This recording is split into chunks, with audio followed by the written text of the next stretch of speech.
KBS 1라디오 본격 시사 토크쇼 최영일의 시사본부. 안녕하십니까. 최영일의 시사본부 시작합니다.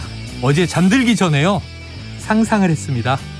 자, 아침에 여름으로 가는 한 주의 중간, 출근해서 시원한 아이스 아메리카노 한 잔 마시면서 야, 노사정이 잘 타협해서 파업이 끝났구나, 경제 지표들이 다시 좋아지고 있구나, 여야 정치권은 국민 뜻을 받들겠다고 혁신 경쟁을 벌이면서 국회는 원구성을 마치고 상임위별로 밀린 업무 처리에 여름 휴가도 반납했습니다. 이런 소식도 들려오고요. 자, 이런 뉴스 듣는 하루면 국민들이 나라 걱정 안 하고 맘 편히 자신의 일에 전념할 수 있지 않을까, 이런 상상이었는데요.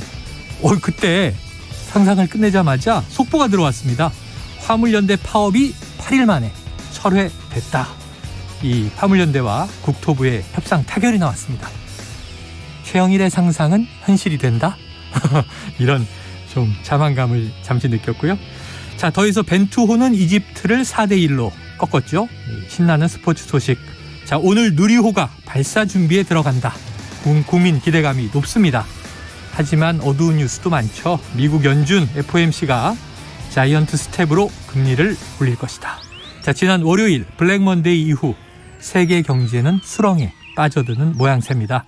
자, 그런데 이 대통령이 직접 챙기는 규제혁신 전략회의 소식보다요, 김건희 여사가 봉하마을을 방문하면서 대동했다는 지인이 누구냐, 또 건희사랑 팬카페 운영자의 모금, 이런 게 관심이고 논란입니다. 자, 대통령 집무실 명칭 어제 결정되지 못했죠. 오늘도 굿뉴스와 배드뉴스가 섞여 있는 최영일의 시사본부 출발합니다.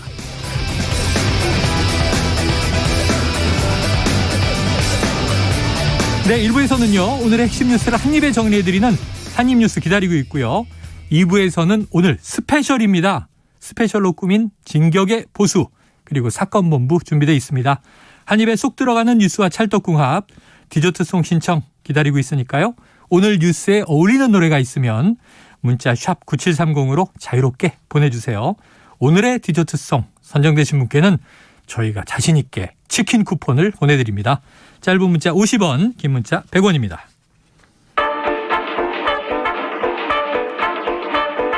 최영일의 시사본부 한입뉴스. 네, 오늘도 박정호 오마이뉴스 기자, 그리고 오창석 시사평론가와 한입뉴스 다뤄보겠습니다. 두 분 어서 오세요. 안녕하십니까. 자, 오늘은 좀 좋은 뉴스부터 한번 해보죠.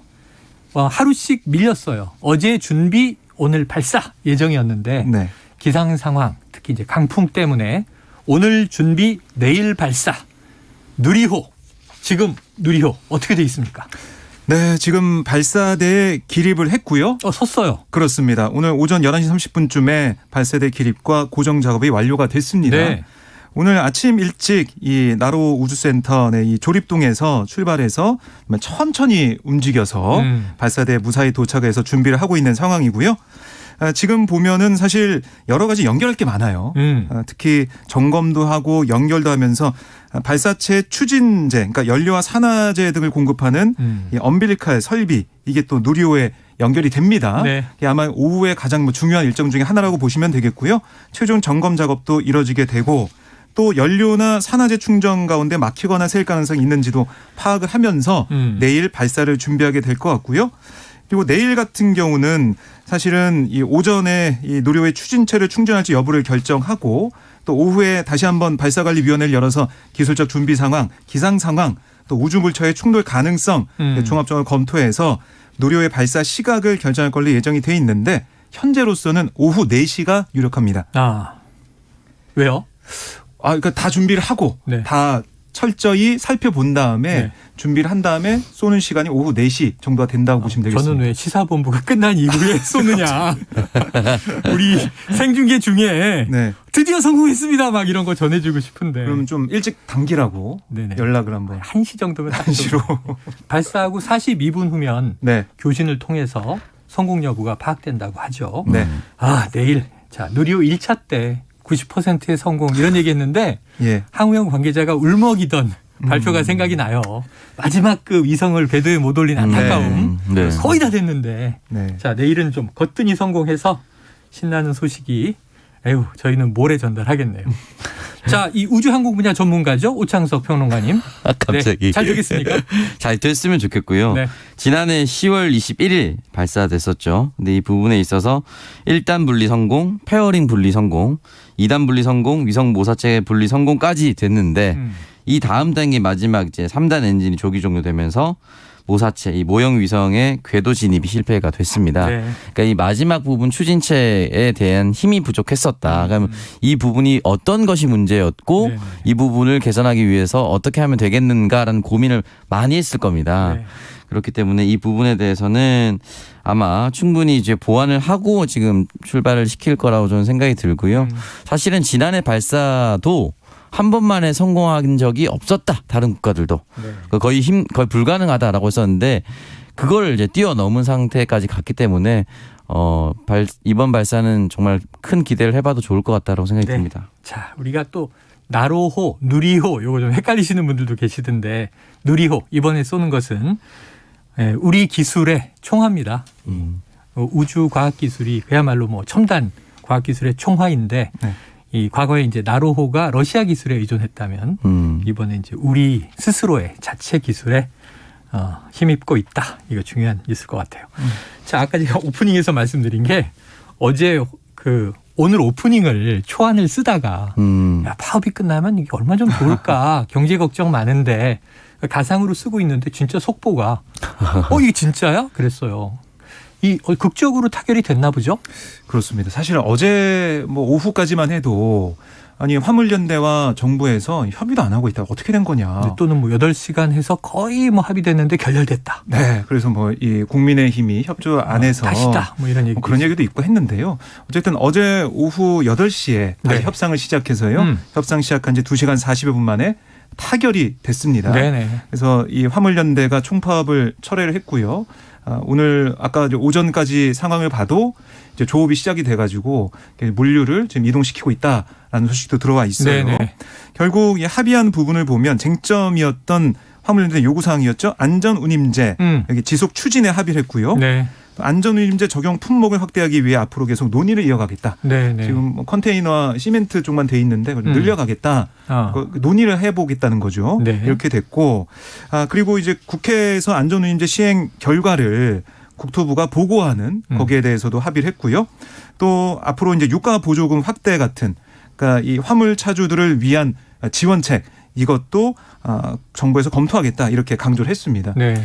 결국에는 좀 그래도 좀 빨리 합의가 돼서 우리 경제의 피해를 좀 최소화하는 쪽으로 가는 방향이 됐는데, 근데 문제는 이제 국회에서 논의할 때 일몰제를 계속 이어가서 계속 연장하는 쪽으로 갈지 아니면 법안을 아예 뭐 새로 만들어서 갈지 네네. 논의를 해봐야 될 것 같은데, 일단 여야도 안전운임제를 좀 이어가는 것에 대한 뜻을 같이 하고 있어가지고요. 네. 이 문제가 뭐 파국으로 갈 정도는 아니다라고 볼 수가 있겠습니다. 예, 몇 년 정도 유예를 하느냐, 아예 안전운임제를 좀 제도적으로 정착시키느냐 방법은 여러 가지가 있을 것 같은데, 자, 오평론가님 지금 어쨌든 다행인 거죠? 네, 일단은 다행이라고 생각이 들고요. 기름값 상승이란 대외 변수를 누구도 예측할 수가 없었던 부분이 가장 컸던 것이고, 네. 다음에 그러면 누구도 예측할 수 있는 이 3년의 시한 동안 국회는 무엇을 했는가, 그리고 전 정부와 현 정부까지는 무엇을 했는가를 좀 따져봐야 됩니다. 반드시 이 부분이 임시 유예를 했기 때문에 언젠가는 또 이 CEO가 끝날 겁니다. 그러니까 현 정부 임기를 넘기지 않을 가능성이 훨씬 더 높겠죠. 네네. 6년간 유예하겠습니다. 이렇게 얘기하지 않았으니까. 네네. 그렇다면은 현 정부 안에서 다시 한 번 더 이 CEO가 만료되는 시점이 다가올 텐데 그 전에 어떻게 결정을 할 것인가에 대한 고민을 끝내놓아야 되고요. 네네. 지금 이 유가가 당분간 많은 전문가들이 올해 말 또는 내년까지는 네. 지금의 2,000원 선이 무너지지 않을 것이다. 오히려 2,200원까지 올라갈 것까지 각오해야 된다. 네네. 라고 한다면은 이 기름값에 대한 부담감이 훨씬 더 크게 화물 개인 사업자를 둔 기사들한테 전가가 될 겁니다. 네네. 그렇다면 이 부분까지 고려를 해서 단순히 기름값을 유류세를 인하해 주고 보전해 주는 것만이 능사일 수 있는 것인가.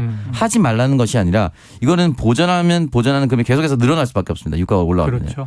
그렇다면 근본적인 대책을 어떻게 마련할 것인가. 아예 이 기름값을 제외한 나머지 부분에서 국가가 개입해서 안전한 물류 배송을 위해서 할 수 있는 것은 무엇인가를 고민을 지금부터 많이 해야 되고요. 이어서 유류세 인하가 아닌 결국은 지금 많은 국가들이 많은 자동차 회사들이 빠르면 2030년 모든 출고되는 자동차를 전기차로 바꾸겠다고 얘기를 했습니다.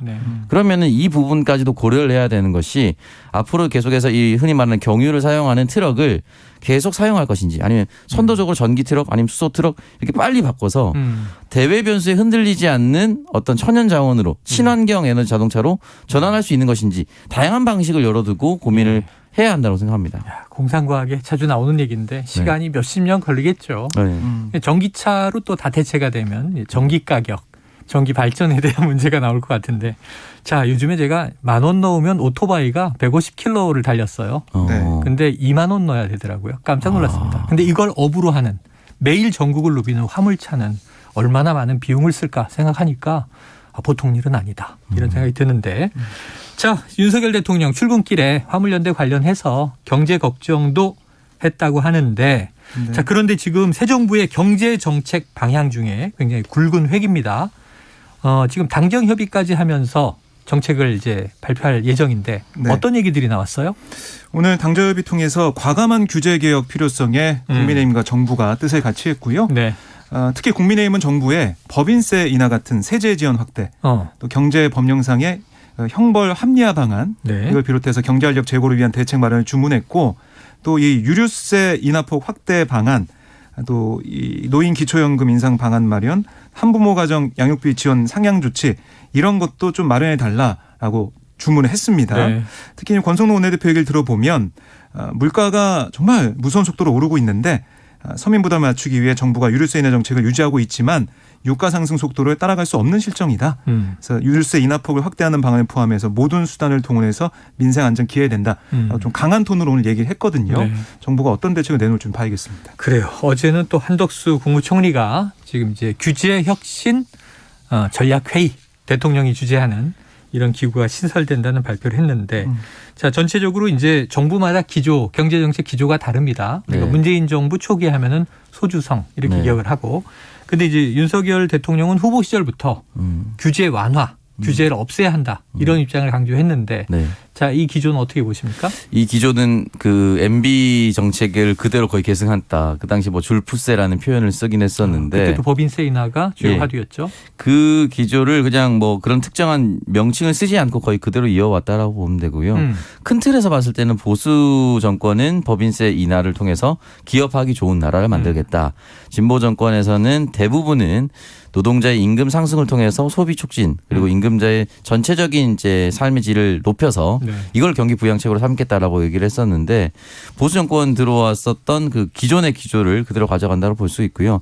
다만 여러 가지 이야기들 중에 흔히 나오는 이제 낙수 이론이 이미 뭐 IMF나 이런 연구 결과를 통해서 큰 효과가 없었다고 나왔거든요. 낙수 효과는 대기업이 많이 벌면 결국 개인들에게 그 돈이 흘러간다인데 그거 없고 대기업의 유보금만 불어난다. 그러니까 원래 낙수 효과는 이제 물에 욕조에 물이 차면 흘러 넘쳐서 나머지가 떨어지는 것들이 나눠진다는 것인데 이 욕조가 세로로 생겼어요. 물이 이제 계속 세로로 잠기고 있는 그런 과정에 있었기 벽이 높아져서 흘러내리지 않아요. 그래서 이 부분을 어떻게 풀고 기업하기 좋게 해서 기업이 고용을 창출하는 건 저는 결과적으로 좋다고 보는데 어떻게 더 함께 살아갈 수 있는 구조를 만들 것인가에 대한 고민도 해 주셨으면 좋겠습니다. 네, 과거에 뭐 보수 정권이든 진보 정권이든 해봐서 실패한 것 그리고 보완해야 할 것들이 서로 좀 융합이 되면서 융복합 시대에 더 진화된 경제 정책이 나왔으면 하는 생각을 해봅니다. 그렇게 만들어 주시길 기대하고요. 자, 윤석열 대통령 오늘도 이제 도어 스태핑 했는데 어제부터인가요? 이 서초동의 대통령 자택 앞에서 이른바 맞불 시위가 있었잖아요. 관련 언급을 했네요. 네, 기자들이 물어봤습니다. 그러니까 인터넷 매체 서울의 소리가 어제 오후부터 이 서울 서초 이 윤 대통령 자택 맞은편, 그러니까 서울 회생법원 정문 앞에서 집회를 열었거든요. 이게 서울의 소리에 따르면 문재인 전 대통령 양산 사저 앞에서 벌어지는 시위에 좀 맞대응하는 차원. 그래서 맞불 집회라고 하는 거죠. 네, 그래서 뭐 윤 대통령이 입장을 내고 거기에 대한 좀 막기 위한 여러 가지 조치해야 되는 거 아니냐 이렇게 주장하기도 했는데 여기에 대한 질문을 했습니다. 그랬더니 윤 대통령은 법에 따른 국민의 권리니까 거기에 대해 제가 따로 언급하지 않겠다. 네. 이렇게만 짧게 얘기를 했는데요. 사실 그 전에 문 전 대통령 사저 앞 시위에 대해서 윤 대통령 어떤 얘기를 했었냐면 대통령 직무실도 시위가 허가되는 판이니 다 법에 따라 되지 않겠느냐 이렇게 말한 바가 있거든요. 네. 거기에 연장선으로 보시면 되겠습니다. 법에서 허용하는 그 범위 안에서는 뭐 시위 어떻게 막겠느냐 뭐 그게 두는 거다 이런 입장을 밝힌 걸로 해석이 됩니다. 네, 이 입장은 오평론가님 어떻게 보십니까? 그러니까 저는 계속해서 대통령이 좀 시위를 좀 자제해 달라. 그러니까 지금 이 양산 평산마을 문재인 대통령이 있는 그곳에서 벌어지고 있는 시위는 많이 섞여 있어요. 예를 들어서 뭐 코로나 접종, 백신 접종을 통해서 갑자기 사망한 유가족이 시위를 하고 있다든가. 네. 근데 이런 시위가 다 막자는 게 아니잖아요. 그 현장에 내려가서 확성기를 틀어놓고 색소폰을 분다든지 차마 방송에서 한마디도 옮길 수 없는 욕설을 한다든지 원색적인 비난을 한다든지 그리고 뭐 감옥에 갈 때까지 한다라든지 아니면 앞으로 뭐 어떤 SNS를 절대 하지 않을 때까지 한다든지 이거는 목적이 그 한 사람을 막아서는 것. 네. 그러니까 그 한 사람의 자유를 완벽하게 제한하기 위한 지휘를 하고 있거든요. 본인은 집회 시위의 자유를 누리면서 타인의 자유를 제한하기 위해서 시위를 한다. 예. 이건 용납될 수가 없는 부분입니다. 그래서 윤석열 대통령이 당연히 법대로 하는 게 맞죠. 누가 그걸 모릅니까? 근데 그런 부분에 있어서 원색적인 집회와 시위는 좀 자제해달라고 얘기를 한다면 사실은 보수도 출구 전략을 마련할 수가 있는 거예요. 그 욕설이 담긴 시위를 하고 있는 그 특정인들과 특정 집단을 보수 지지자라고 다 지지하는 게 아닙니다. 네. 특히 선거가 임박하면 임박할수록 보수 출마자들도 싫어할걸요. 근데 대통령께서 그런 어느 정도의 가이드라인을 줘야 함께 그만하라는 목소리를 만들 수가 있는데 지금은 그냥 내버려 두자라고 하다 보니까 이게 그냥 흘러갔어요. 그러다 보니까 이제 서울의 소리에서 맞불 집회를 하겠다라고 해서 네. 이 이슈가 사라지다가 맞불 집회니까 저희도 지금 또 다루고 있잖아요. 다시 다룰 수밖에 없는 겁니다. 그러니까 맞불 집회라는 이 표현이나 어떤 이런 방식에 대해서는 전 동의하지 않지만 이러한 방식을 쓰지 않고서는 도저히 이 문제가 다시 한번 이슈로 재점화되지 않기 때문에 고육지책으로 썼다라고 볼 수가 있고 양산평산마을의 그런 원색적인 집회가 사라진다면 저는 자연스럽게 이 아크로비스타 앞에 있는 네. 집회도 사라질 거라 봅니다. 네. 자, 법대로 뭐 대통령이 법조인 출신입니다. 검사 출신인데 법대로를 넘어선 정치적인 지혜는 없는가 하는 질문을 오창석 평론가가 던지신 걸로 이해가 되고요. 자, 지금 12시 38분 향해 가고 있습니다. 점심시간 교통정보를 듣고 와서 이어가도록 하죠. 교통정보센터에 김한나 리포터 나와주세요. 네, 시각 교통정보입니다. 지금 서울 시내에서는 올림픽대로 공항 방면 영동대교에서 성수대교 쪽으로 사고가 났습니다. 잠실대교 남단부터 정체되고 있고요. 반대 잠실 쪽으로는 방화대교 남단 부근에서 사고가 나서 3차로가 막혀 있는 상황입니다. 행주대교에서 월드컵 대교 쪽으로 서행하고 있습니다.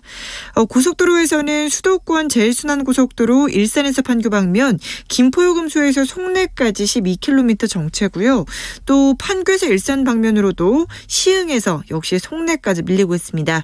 이후로는 계양에서 자유로까지 8km 구간에서 더디게 지나고 있는데요. 여기 계양 부근에서는 고장난 차량까지 처리하고 있어서 주의 운전하셔야겠습니다. 경부고속도로 서울 쪽은 달래내에서 반포까지, 반대 부산 쪽은 서울 요금소에서 신갈분기점, 이전에는 한남에서 서초까지 어렵고요. 동해고속도로 포항 방면으로는 지금 문무대왕 5터널 출구부에서 화물차 화재 사고를 처리하고 있어서 주의 운전하셔야겠습니다. 목적지까지 안전운전하시기 바랍니다. KBS 교통정보센터에서 김한나였습니다.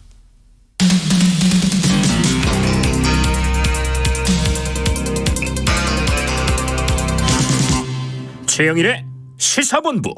네, 근데 도스태핑에서 이 얘기 잠깐 나온 것 같아서 박 기자님. 네. 그래서 이 대통령 집무실 명칭 어제 왜 결정이 안 된 거예요? 네, 이게 결정이 안 됐는데 사실은 어제 보면은 5개 후보작 중에서 네네, 공모한 거고. 네, 공모에서 5개 후보작이 있었습니다. 국민의 집, 국민청사, 민음청사, 바른누리, 이태원로 22 5개 후보군을 확정해서 대국민 온라인 선호도 조사를 했어요. 네, 심사도 했는데 어제 대통령실 설명에 따르면은 우선 여기서 과반을 넘긴 후보작이 없었고 예, 평가를 해봤는데 여기서 어떻게 딱 맞는 이름이 없었다라는 얘기가 네네. 나왔기 때문에 그리고 각 이 후보마다 좀 비판 지점이 있었다. 음. 그래서 이런 것들 다 반영해서 좋은 이름이 없기 때문에 우선은 지금은 부르는 대로 용산 대통령실 이렇게 부르겠다. 당분간 네, 용산 당분간입니다. 대통령실. 예, 그래서 다른 이름이 나오면 더 좋은 이름 나오면은 그렇게 가겠지만 우선은 용산 대통령실 이렇게 되는 거고요. 그래서 기자들이 오늘 이제 물어봤어요. 윤 대통령한테 아니 용산 대통령실로 낙점이 되면서 대국민 공모의 의미가 퇴색됐다. 이렇게 물어봤더니 윤 대통령이 국민 공모를 통해 올라온 명칭에 대해선 언론도 다 좋지 않게 보지 않았습니까? 좋지 않게 본다. 네, 되물었고요. 네. 이어서 언론의 비평을 많이 감안해서 일단 실용적인 이름을 붙이고 차차 새 명칭을 선정을 하자고 이렇게 결론을 내릴 수밖에 없었다. 이렇게 설명을 했습니다. 네, 자 장명의 달인이죠. 오창석 평론가님 뭘로 정해야 됩니까? 저는 그냥 용산 집무실로 편하게 가는 게 제일 낫지 않을까라는. 용산 집무실. 예, 그래서 왜냐면 저는 용산으로 이전하는 것을 원칙적으로 반대한 적은 단 한 번도 없었습니다. 다만 그 과정에 있어서 절차적 타당성과 네네. 이런 부분에 대해서 의문을 제기했었던 거죠. 왜 이렇게 급박하게 하는 것인가. 네네. 충분히 준비가 다 되고 나서 들어가도 되는데 장명도 마찬가지입니다. 옮기고 난 뒤에 한 달 동안 공모를 받았거든요. 근데 만약에 나오지 않으면은 이 용산으로 이전하고 난다면 그 뒤에 대통령이 저는 다시 청와대로 들어가겠습니다. 이렇게 못합니다. 그러면 정말 쉽게 생각해서 한 100년, 200년 쓸 이름인데 네네. 한 달의 공모를 통해서 갑자기 결정한다?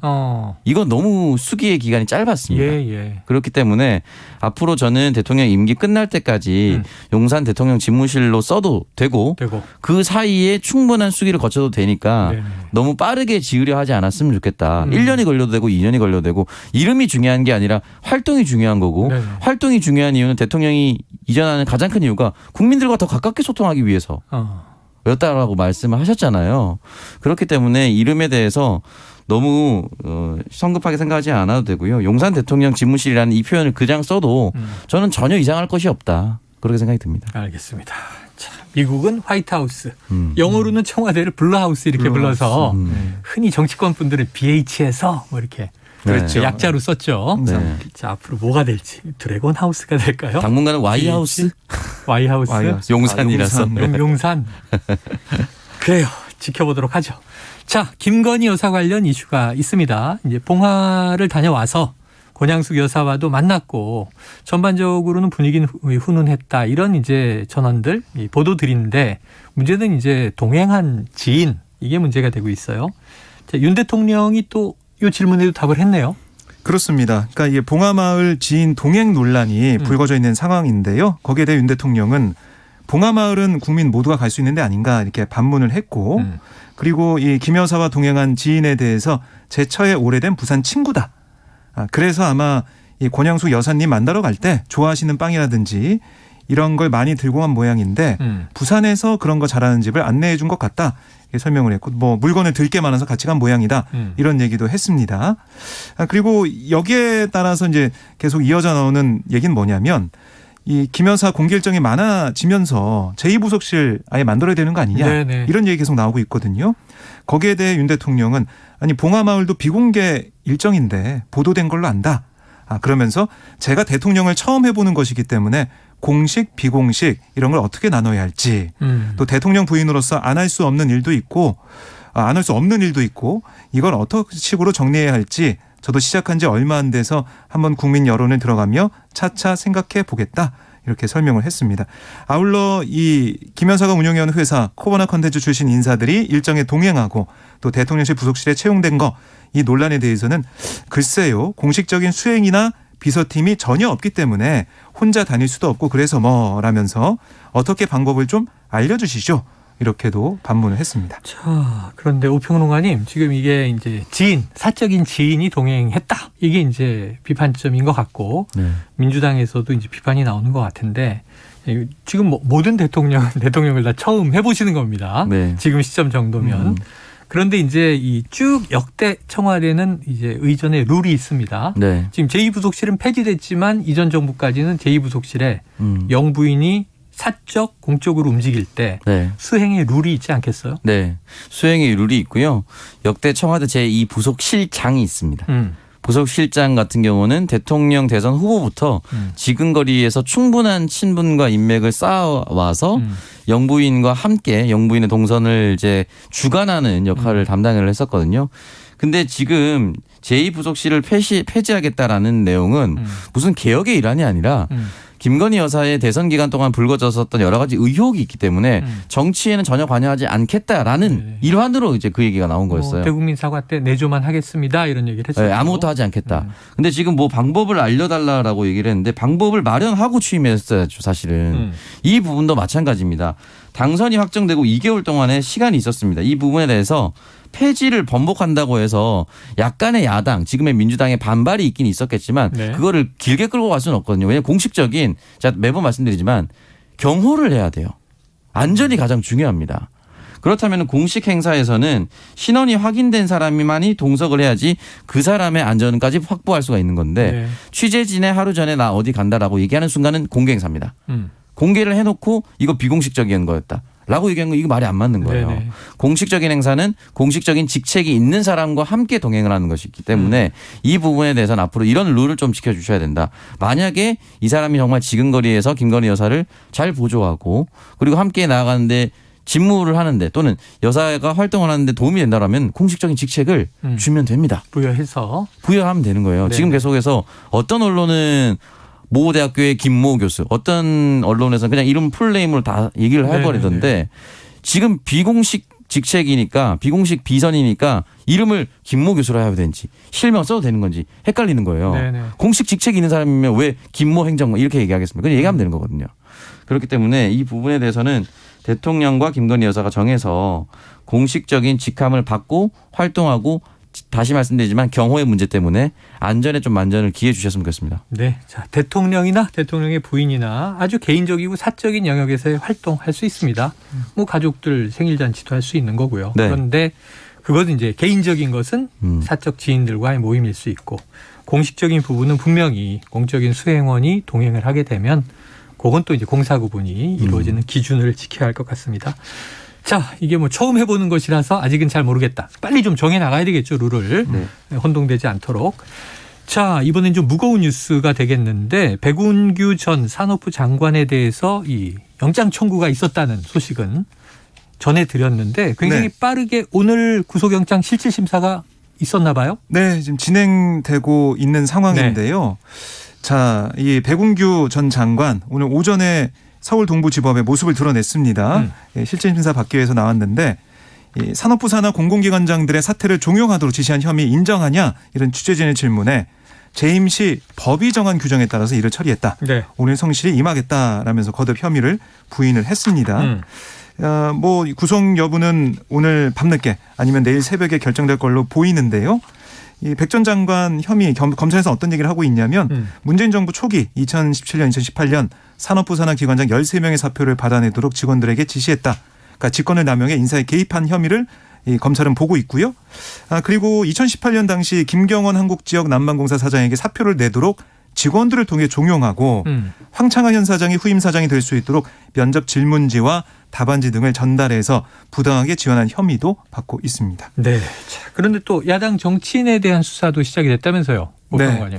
네, 일단 더불어민주당의 박상혁 의원입니다. 네. 박상혁 의원이 의원 신분 당시 활동 내역을 얘기한 것이 아니라 당시 청와대에서 산업통상자원부 사이에 연결고리 역할을 했다. 청와대에서 일을 할 때 그 얘기를 한 것인데요. 이 부분에 대해서 청와대에서 활동했을 때 산업부에게 이런저런 일들을 시켰던 그 내용들이 있습니다. 그 네. 부분에 대해서 이야기를 하고 있는데 박상혁 의원은 오늘 공식적으로 이제 기자들한테 메시지를 내고 이 부분에 대해서 아직 정확히 정해진 것이 없다라고 얘기를 했었거든요. 다만 이 부분에 있어서 박상혁 의원이라든지 우상호 비대위원장은 오늘 11시에 네. 이런 이야기를 남겼죠. 이거 이렇게 될 줄 알았다. 근데 이렇게 될 줄 알았다에 대한 근거가 되는 것이 무엇이냐면 예. 올해 2월 9일입니다. 중앙일보에서 인터뷰한 내용이 있습니다. 네. 후보자 시절에 해야죠 돼야죠 인터뷰죠. 이게 그러니까 윤석열 후보 시절 네, 맞습니다. 대선이 있기 전 네. 윤석열 대통령이 윤석열 대선 후보였을 때 보수 언론과 한 인터뷰에서 집권 시의 문정부의 적폐청산을 묻자 해야죠 돼야죠 이 세 문장이 들어간 인터뷰가 여기서 나왔거든요. 이 당시도 민주당은 당시에 반발했습니다. 이거 보복 수사하겠다는 것이냐. 정치 보복하겠다는 것이냐. 네. 검찰 출신이기 때문에 칼을 이렇게 쓰겠다는 것이냐라는 비판을 했었는데 지금 당선되고 한 달 조금 지나서 이렇게 바로 들어갔거든요.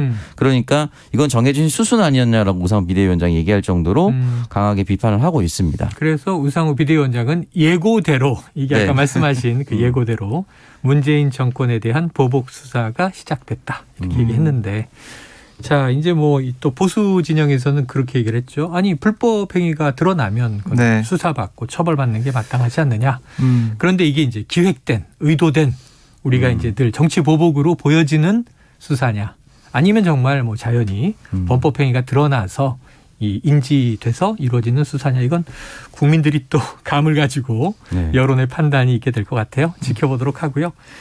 자 이거 좀 충격받았는데요. 저는 이거 정말이야? 이거 저는 가짜 뉴스인 줄 알았어요. 지금 그 잘 나가는 네. 세계적으로 잘 나가는 우리의 BTS가 왜 그룹 활동을 잠정 중단한다는 겁니까? 네, 저도 보고 깜짝 놀랐습니다. 이거 옛날에 서태지와 아이들 해체 선언처럼 좀 충격받았어요. 해체는 아니에요. 해체는 잠정 아닙니다. 중단 활동을. 이 BTS의 그룹 활동을 좀 중단하고 네. 이 개인 멤버들의 활동을 이어나가겠다 이렇게 얘기를 했습니다. 아 멤버들의 활동을. 네, 그러니까 데뷔 이제 9년이 됐는데 네. 그동안 많이 소모가 되고 네. 그동안 너무 바쁘게 살아다 보니까 개인의 성장이나 이런 것들이 좀 정체된 부분이 있는 게 아니냐 이렇게 멤버들이 좀 얘기를 했고요. 사실 어제 오후에 올라온 방탄소년단 유튜브 영상 보면 찐 방탄회식 뭐 이런 제목의 영상이 네네, 올라왔어요. 네. 거기서 발표한 내용인데 거기서 리더 RM이 뭐라고 했냐면 K-팝 아이돌 시스템 자체가 사람을 숙성하게 놔두지 않는다. 계속 뭔가를 찍어야 하고 해야 하니까 소모된다. 내가 성장할 시간이 없다. 이렇게 얘기를 했고 휴가도 가사가 또 할 말이 나오지 않았다. 언제부턴가 억지로 쥐어 짜내고 있었다. 네네. 지금은 진짜 할 말이 없다.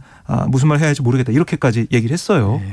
그래서 이번에는 첫 번째 이 개인 활동 타자로 제이홉이 나서게 되거든요. 그 이후에 아마 멤버들이 차례차례 네. 개인 활동 또 다른 뭐 유명 이 작곡가들이나 아니면은 음악가들과 함께 컬래버레이션도 하겠다 이렇게 얘기를 하고 있습니다. 그래요. 늘 이제 이 아이돌 시스템이 개인이 소모되기 때문에 단명했던 것에 비하면 개인적 성장을 위한 시간을 갖는다는 건 참 멋져 보이긴 하는데 팬들이 아쉬우면 클 텐데 지금 오평론가님은 팬 아니죠? 팬이죠. 아, 팬이에요? 암이 팬입니다. 맞습니까? 어제 15시간 전에 올라왔었던 네네. 이 영상이 1024만 회를 기록을 하고 있습니다. 저는 비움이 아니라 채움의 시간이 될 거라 봅니다. 그럼 팬이시면 오평론가님도 개인적 성장을 위해서 아닙니다. 저는 활동 쉴 수 중단? 없습니다. 아, 그건 아니죠? 저는 이미 성장판이 닫혔기 때문에.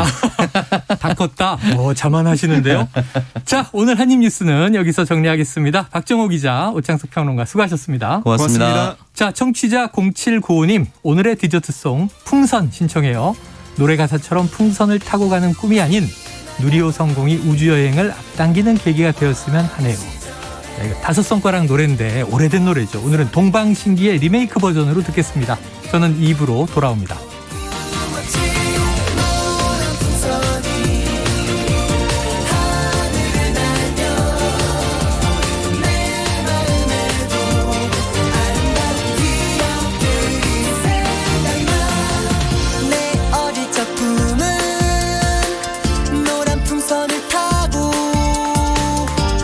하늘 높이 나르는 사랑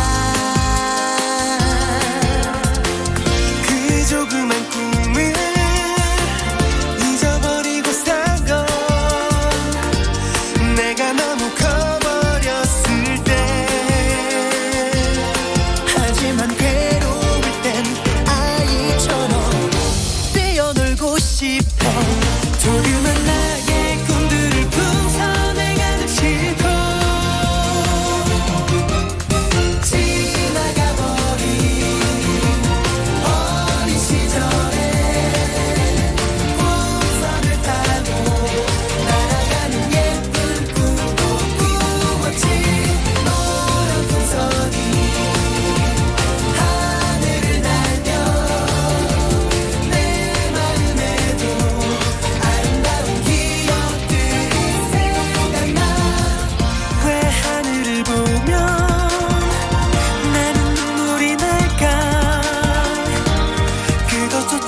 안녕하세요.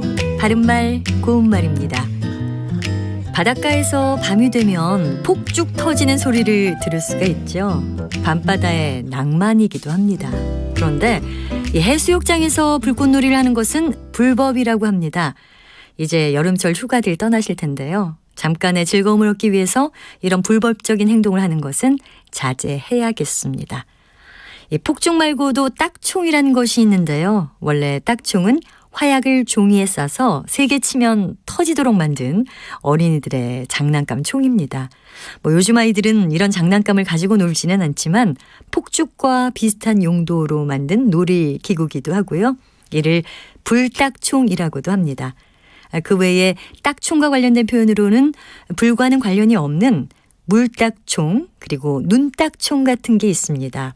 물딱총은 대통으로 만들어서 물을 뿜어 보내는 장난감 총을 뜻하는데요. 그냥 물총이라고 줄여서 말하기도 합니다. 그런데 눈딱총은 실제로 딱총과는 관련이 없는 표현입니다. 마음에 맞지 않거나 미워서 쏘아봄을 비유적으로 이르는 말인데요. 눈딱총을 놓다 또는 눈딱총을 쏘다란 관용구가 있습니다. 이것은 마음에 들지 않거나 미워서 쏘아 본다는 뜻입니다. 바른말 고운말 아나운서 변희영이었습니다.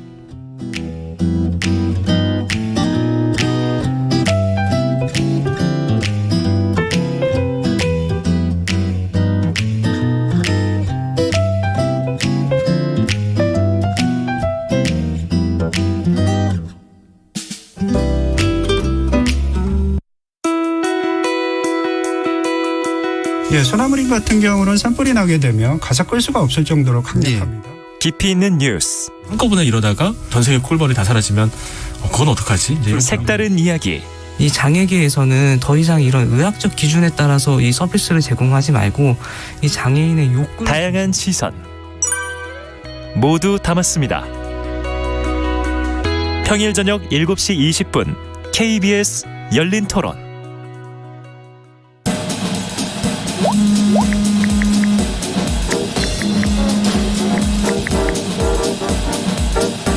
스마트한 당신의 내일을 위한 모든 소식. 김성환의 시사야에서 알차게 준비했습니다. 평일 밤 10시 5분 KBS 1라디오 시사평론가 김성환과 함께합니다.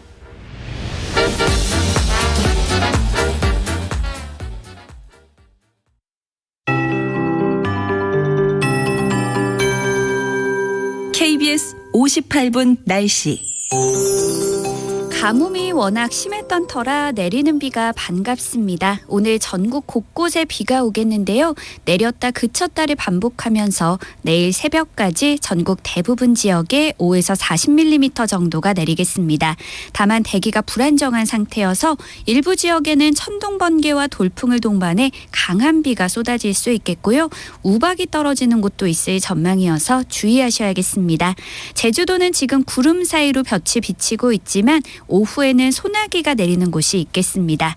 오늘 낮 기온은 서울 23도, 춘천 22도 등으로 수도권과 강원도는 어제보다 기온이 낮아 선선하겠지만 충청도와 남부지방은 대전과 광주 25도, 대구와 제주 27도 등으로 어제보다 2도에서 5도가량 오르면서 덥게 느껴지는 곳이 많겠습니다. 한편 나로 우주센터가 있는 전남 고흥도 오늘은 흐린 가운데 한때 비가 조금 오겠지만 바람은 어제보다 잦아들겠고요. 누리호 발사 예정일인 내일은 고흥을 비롯해 전국의 하늘이 점차 맑아질 전망입니다. 다만 내일 강원 남부 내륙과 산지, 충북 북부와 경북 북부에는 오후에 소나기가 오는 곳이 있겠습니다.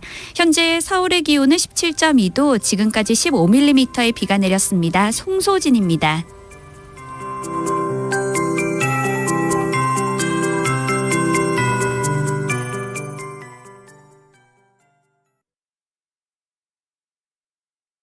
정성을 다하는 국민의 방송 KBS가 한시를 알려드립니다. AM 711kHz, FM 97.3MHz, KBS 1라디오입니다. HLKA.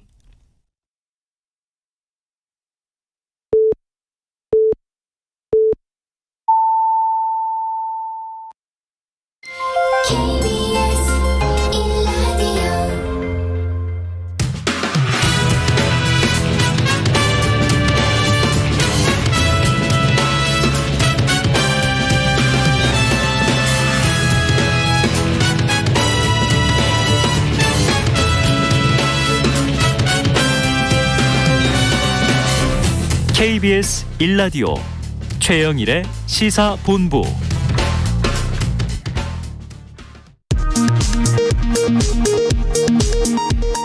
이 시각 라디오 정보센터 뉴스입니다.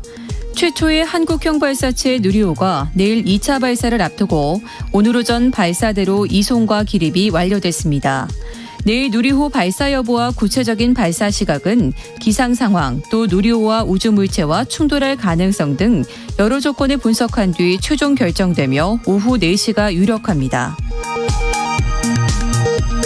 추경호 경제부총리, 이창용 한국은행 총재, 이복현 금융감독원장, 김소영 금융위원회 부위원장이 내일 만나 확대 거시경제금융회의를 열고 시장 상황을 점검합니다. 윤석열 정부 출범 후 재정, 통화, 금융당국 수장이 한자리에 모이는 것은 이번이 처음입니다. 정부가 다음 달부터 아프면 쉴 수 있는 상병수당 시범 사업을 1년간 시행합니다. 정부는 서울 종로구 등 6개 시범지역을 대상으로 지원 대상자에게 근로활동이 어려운 기간 동안 최저임금의 60%를 지급할 계획이라고 밝혔습니다. 그룹 방탄소년단이 데뷔 9년 만에 단체 활동을 잠정 중단한다고 전격 선언했습니다. 그룹 방탄소년단은 유지하되 멤버들 각자가 개별 활동에 본격적으로 나서겠다고 밝혔습니다. 지금까지 라디오 정보센터 뉴스 정원나였습니다.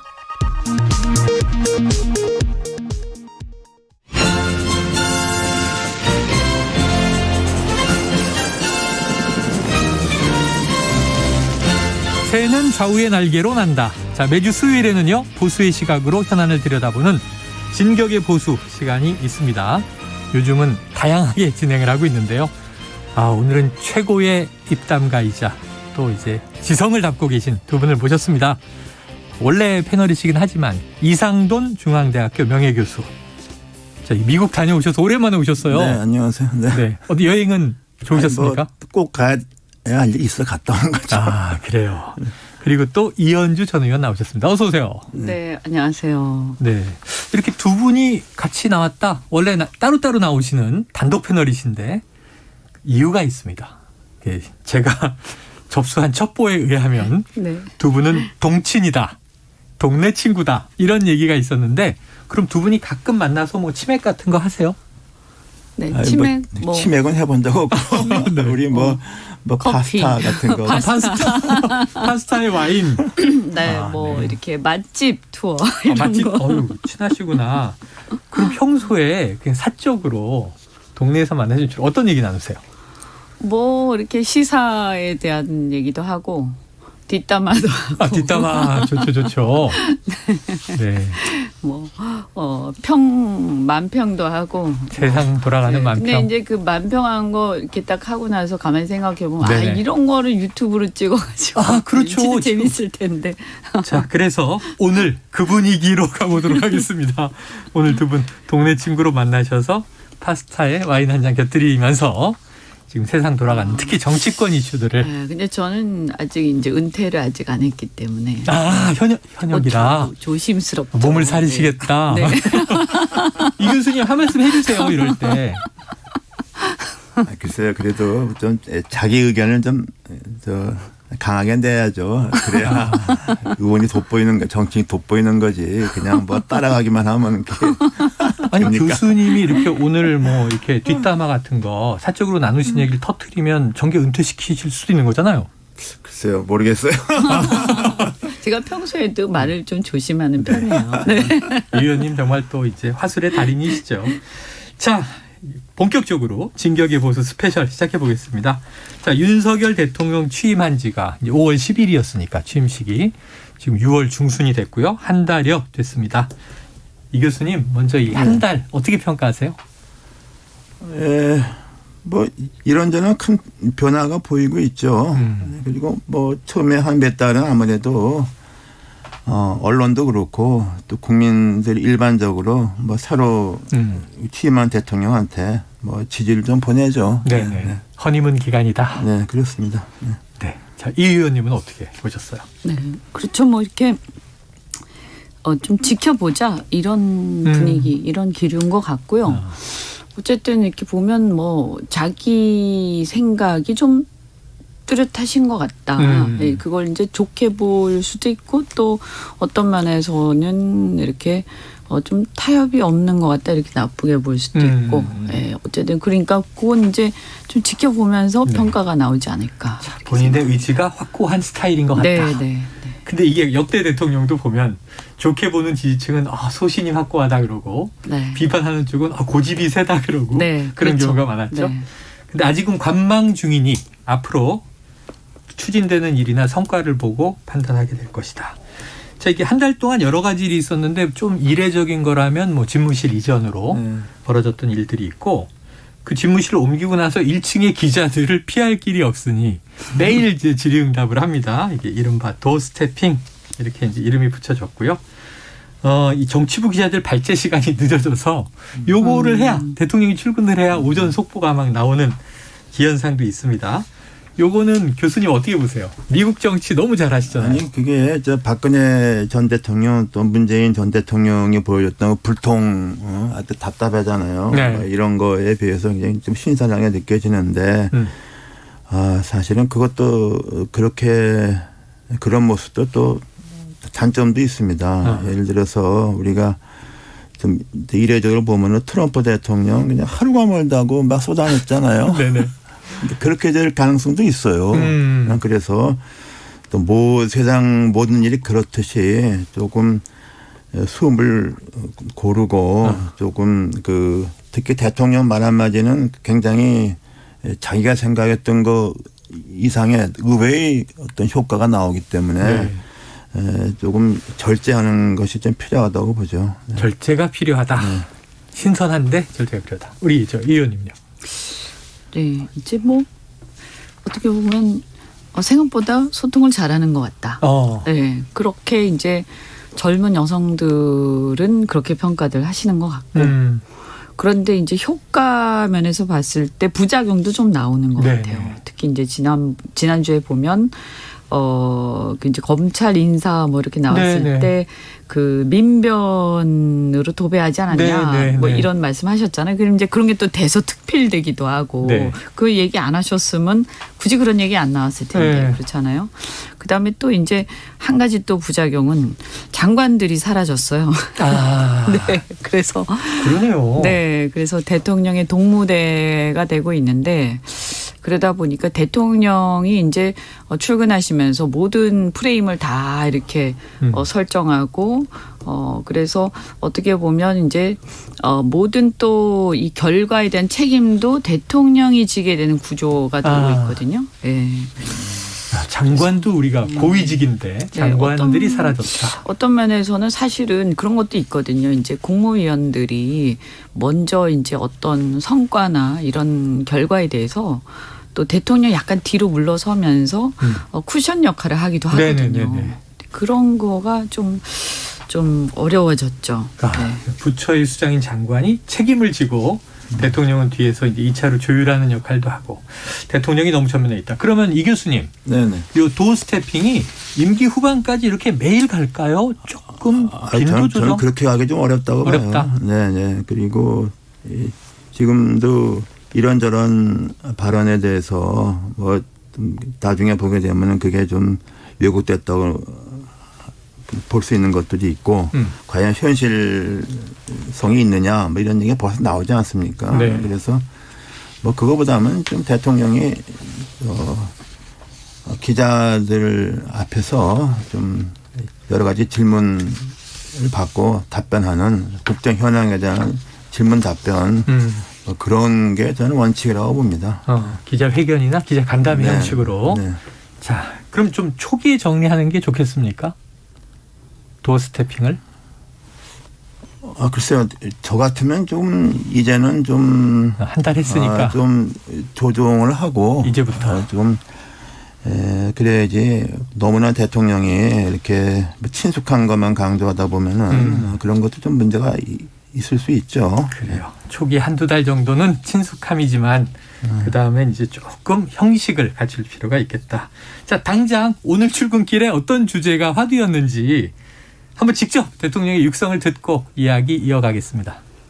대통령이 화물연대 사업이 일단 입달라고 되긴 했는데 아직 불씨가 남았다는 얘기도 있어서요. 좀 어떻게 평가하시는지 먼저 말씀해 주세요. 글쎄 뭐 조마조마합니다. 지금 뭐 전 세계적으로 이 고물가와 이 고금리에 따른 경제 위기로 살얼음판을 걷고 있는데 우리가 다 함께 전체를 생각해서 잘 협력해야 될 것 같습니다. 용산 대통령실 어쨌든 잠정 결론 나는데 국민 공모한 논의가 좀 폐쇄된다는 지적들이 어떻게? 글쎄 뭐 국민 그 공모로 인해서 올라온 그 명칭에 대해서 언론도 다 좋지 않게 보지 않습니까? 근데 뭐 퇴색 글쎄 하여튼 저희는 언론의 그 비평을 많이 감안해서 일단은 그냥 실용적인 이름을 붙이고 차차 하자고 결론을 내릴 수밖에 없어서. 대통령이 아크로비스타에서 지금 맞불 시위 벌어지고 있는데요. 이에 대해서는 좀 어떻게 보세요? 법에 따른 국민의 권리니까 거기에 대해서는 제가 뭐 따로 언급하지 않겠습니다. 네. 야, 이현주 의원님 말씀 듣고 지금 들어보니까 대통령 목소리를 매일 아침에 들으니까 대변인이나 과거에 국민소통수석, 요즘 홍보수석인데 그 목소리 들을 일이 없어졌구나 하는 생각이 확 듭니다. 이 교수님, 저 대통령실 이름 원래 어제 발표 예정이었는데 지금 최종 후보 중에 아무것도 결정 안 되고 용산 대통령실 이건 어떻게 보세요? 근데 이게 좀 우리가 통상적으로 대통령실 할 것 같으면 건물 명칭보다는 대통령 비서실, 네네. 이른바 대통령 직속기관의 일적인 조직이죠. 조직을 의미하게 되어 있지 않습니까? 그 미국 백악관도 화이트하우스 말고도 이제 거기서 오피스 오브 프레지던시, 그렇죠. 이그제큐티브 오피스가 있죠. 그래서 이제 그런 것에서 건물 이름으로 그냥 적절한지는 모르겠고 또 하나 구태 용산 붙이게 되면은 이게 지명이 들어가 있지 않습니까? 네네. 그러면 대통령실이 한계가 있는 게 아니라 뭐 세종에도 있고 여기도 있고 뭐 이런 느낌을 주지 않겠습니까? 그래서 별로 그렇게 저는 이렇게 썩 마음에 들지 않습니다, 솔직히. 지명이 들어간 것도 그렇고 대통령실은 건물명이라기보다는 조직을 의미하는 거 아니냐. 자, 용산 떼라. 두 분이 좀 장명 좀 해주세요. 이 의원님 뭐 좋은 아이디어 없으십니까? 글쎄요, 나는 이게 우리 정권이라는 게 이제 계속해온 거 아닙니까? 네. 지속성이니까. 그리고 4.19 후에 청와대라는 명칭을 쭉 썼기 때문에 그 장소는 옮겨도 뭐 그것을 뭐 계속해서 쓰는 것도 것이 뭐 제일 낫지 않는가 이런 생각을 합니다. 그래서 네네. 그렇게 되면 이제 그 건물에 좀 초록색을 어떻게 넣든가 뭐 그래야 되겠죠. 푸른색을 좀 얹혀서. 네. 야, 그리고 괜찮네요. 제2 청와대, 뭐 2기 청와대, 공화국도 앞에 숫자가 붙는데 말이죠. 그런 아이디어도 있습니다. 자, 이 의원님 오늘 기자들 질문 크게 보면 화물연대 협상 타결, 대통령실 이름, 서초동의 자택 맞불 집회, 그리고 또 김건희 여사 행보와 제2 부속실 관련이었어요. 4가지였는데 이 어젯밤 속보로 나온 이 파업 타결 너무 빨리 타결돼서 좀 실망했다. 이거 SNS에 올라온 글인데 무슨 뜻이에요?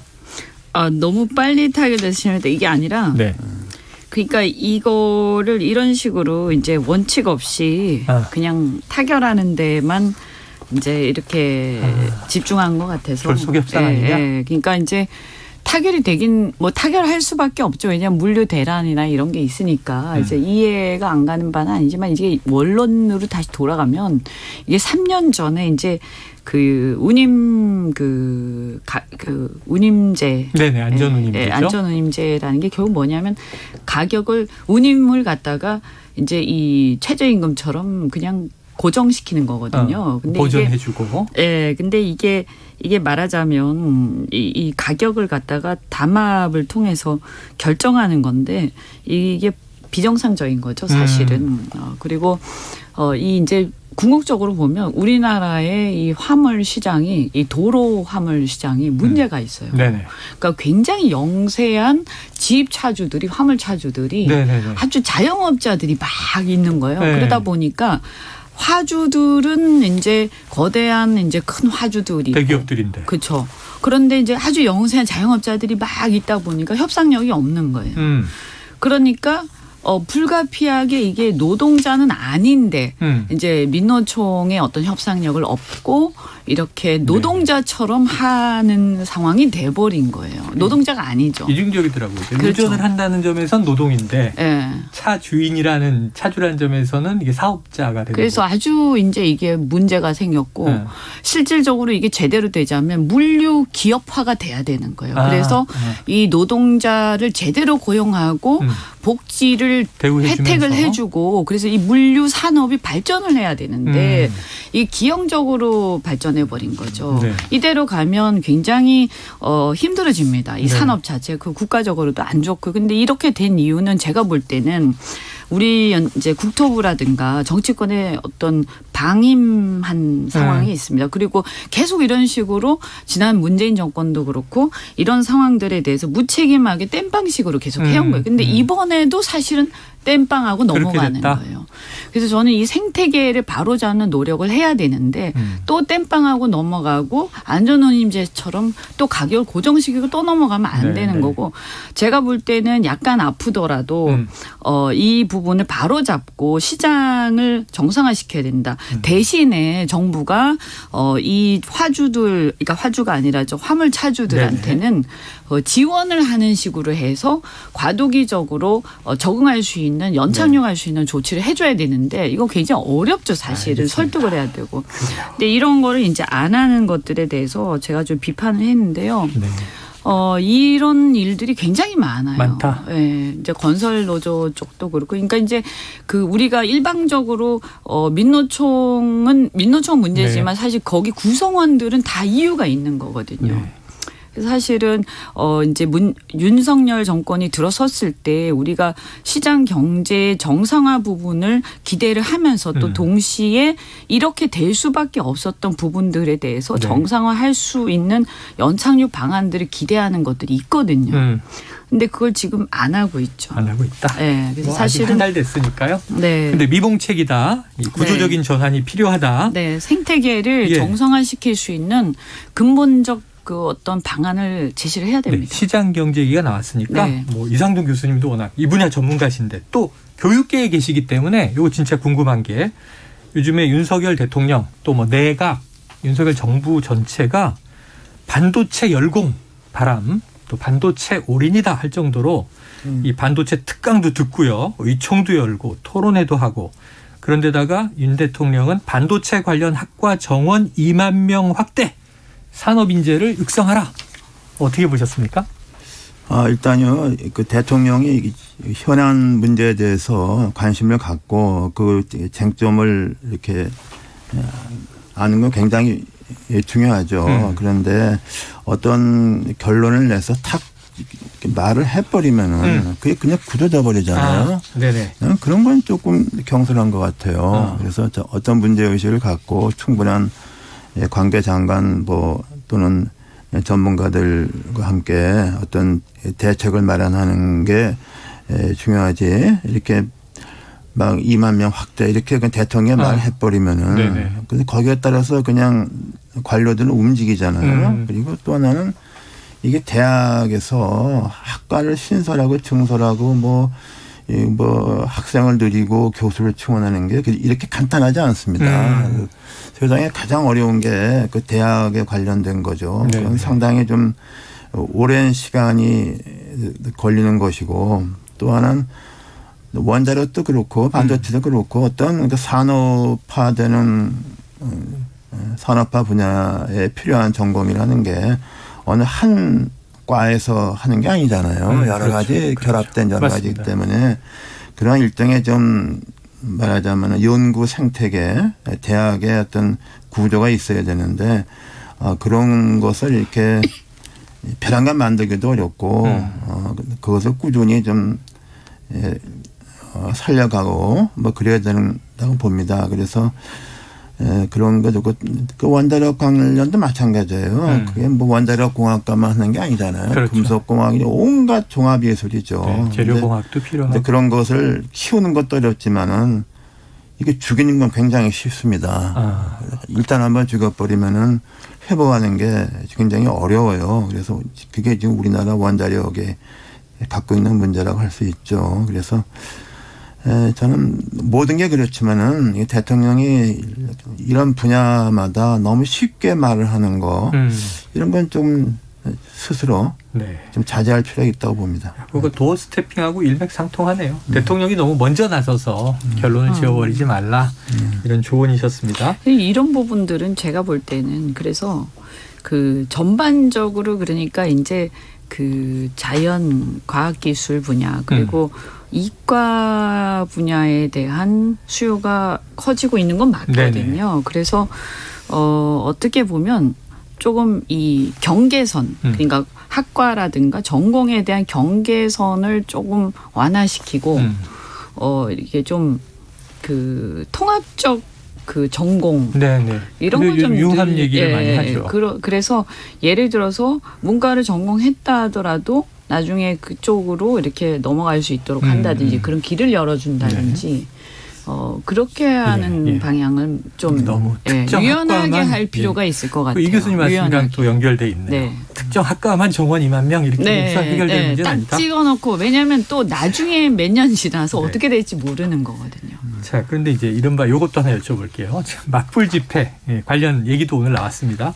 근데 이게 왜 맞불 집회냐면 문 전 대통령 양산 사저 앞에서 집회를 하니 우리도 그러면 대통령 집무실 아니고 사저 집 앞에서 하겠다. 이게 맞불 집회가 돼버렸는데 윤 대통령이 법적 권리다. 막을 수 없다. 근데 문제는 뭐냐면 전 이런 생각이에요. 문 전 대통령 내외분이 아니고 양산 주민은 무슨 이게 그죠? 또 이제 서초동 죄냐? 주민은 무슨 죄냐? 이 주민들 피해 어떻게 합니까? 교수님이 어떻게 풀어야 돼요? 근데 윤 대통령이 법적 권리라고 이렇게 말한 것은 말하자면 양산에서는 뭐 고소를 했던가 고발했던가 뭐 이런 게 있었잖아요. 거기서 뭐 좀 이제 그런 것과는 자기 본인은 좀 차별화돼 있다. 뭐 이런 것을 한번 부각시킨다고 보는데 그리고 아마 이 시위도 서초에서 하는 게 지속하기가 좀 더 어렵지 않겠습니까? 그 도시라서. 그런 여러 가지 좀 그러니까 있습니다. 근데 참 이게 좀 한심한 거죠. 부끄러운 일이죠. 네네네. 현상 자체가. 저는 이게 우리 사회의 어떤 전반적인 반지성주의의 어떤 행태들인 것 같아요. 취임사를 이용하셨네요. 네, 그럼요. 이 어느 양쪽 다 그렇죠. 그래서 양쪽 다. 우리가요. 저는 이게 민주주의의 이제 발전 양상이 이제 좀 짧다 보니까 역사가 짧다 보니까 나타나는 양상이다 이렇게 보는데 사실 이 집회 시위가 이제 자유권이지 않습니까? 제가 죄송합니다. 교수님 앞에서 문자 써서 뭐 언론과 결사 집회의 자유를 우리가 얘기하죠. 이 집회 시위의 자유가 자유권적 기본권인데 이게 역사적 유래나 이런 걸 보면 결국에는 이제 국가 권력으로부터의 자유, 그러니까 어떤 하나의 저항. 그래서 힘없는 시민들이 이제 권력에 대해서 뭔가 요구를 하다 안 되니까 이제 그런 방식으로 하는 거지 않습니까? 그리고 대의기관한테 얘기를 해도 대의기관마저도 뭔가를 못할 때, 그럼 내가 직접 하리라 이런 거 아닙니까? 직접 참여한다, 직접 들고 나와서 외친다 이런 거니까. 과연 이런 시위는 약간 보면 응징성 또는 남을 괴롭히기 위한 거잖아요. 그래서 이렇게 내가 정말 억울하고 이래서 토로할 길이 없어서 나와서 집회 시위를 하는 사람들하고 상대를 괴롭히기 위한 목적으로 하는 거하고 이게 좀 구별해야 되지 않느냐. 그런 생각이 듭니다. 그래서 국회에서는 뭐 헤이트 스피치 얘기도 나오고 있으니까. 자, 나중에 또 지켜보도록 하죠. 자, 또 하나의 이슈입니다. 지금 김건희 여사의 봉하마을 방문. 근데 이게 또 제2부속실 관련 질문으로도 연결이 돼요. 김 여사 행보를 놓고도 갑론을박이 있고 뭐 공적 행보냐 사적 행보냐 지인이 수행한 게 옳으냐 그르냐 누구냐 뭐. 이게 정권으로서 좀 정치적 부담스러울 것 같은데 이 오늘 대통령은 대통령 처음 해봐서 나도 확실히 구분짓기 어렵다 했는데 이 교수님 좀 이게 정리할 수 있는 방법, 비결은 없겠습니까? 이건 뭐 제가 뭐 똑같은 얘기를 계속 하는데요. 그 대통령과 대통령 뭐 부인 퍼스트 레이디의 어떤 행보 발언 이런 것은 그 영향이 굉장히 큽니다. 그렇죠. 그걸 조심해야 돼요. 그래서 또 뭐 다른 얘기 있었지만은 그 과거 보면은 그 대통령이 무슨 책 한 권 읽고서 그냥 감명 깊게 읽었다 한마디 하니까 그냥 온 공무원들 정치인들 다 그걸 사서 그거 되게 웃기는 겁니다. 베스트셀러 되고요. 그러니까 그런 거 그 대통령이 사인이 아니라는 걸 알고 자기 말 한마디 하나하나가 또 자기 본인의 어떤 행보 그다음에 부인들 그 퍼스트 레이디의 거동 이런 것이 미치는 영향이 클 수 있다. 이런 것을 고려해야 되고 또 이제 이런 것을 이제 그 대통령이랄까 이런 사람들이 좀 행사할 수 있는 일종의 특권이죠. 네, 네. 그런 것을 좀 좋은 방향으로 써야 됩니다. 좋은 방향은 뭐냐?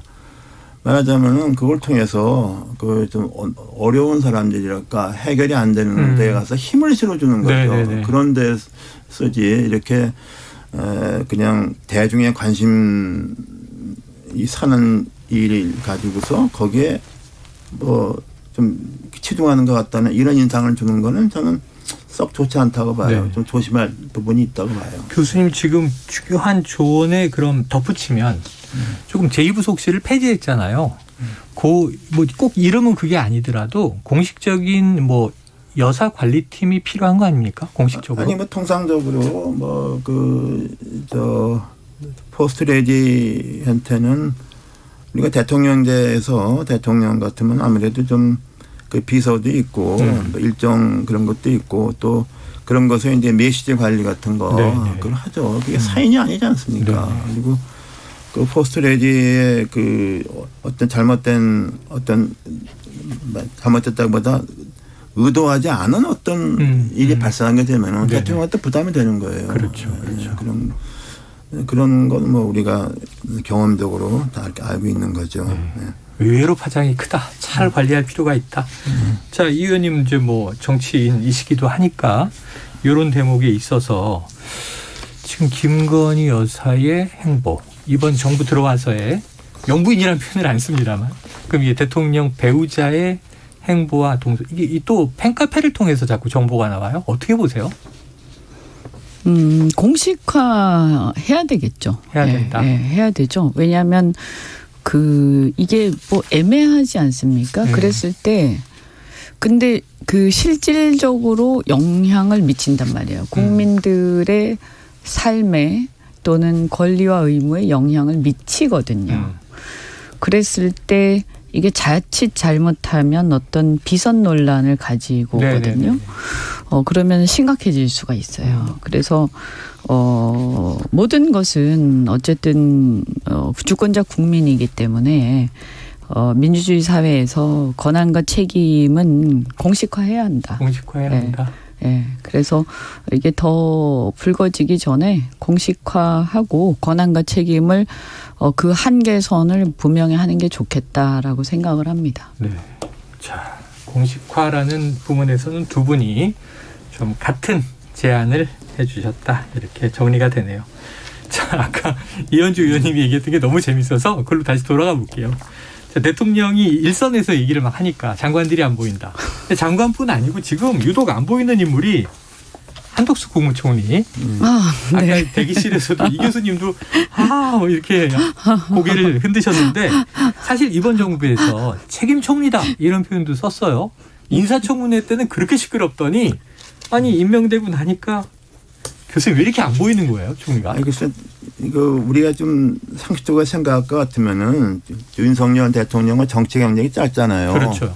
그리고 언론 뭐 노출 이런 것도 뭐 지난번에 조국 전 장관과 뭐 그때 뭐 그건 완전 법률 문제에 대해서만 있었고 그렇기 때문에 또 대통령 그러니까 또 준비하는 기간이 뭐 거의 뭐 없다시피 했잖아요. 퇴임하자마자 대선도 그렇죠. 보였죠. 김대중 전 대통령은 10년 준비하고 뭐.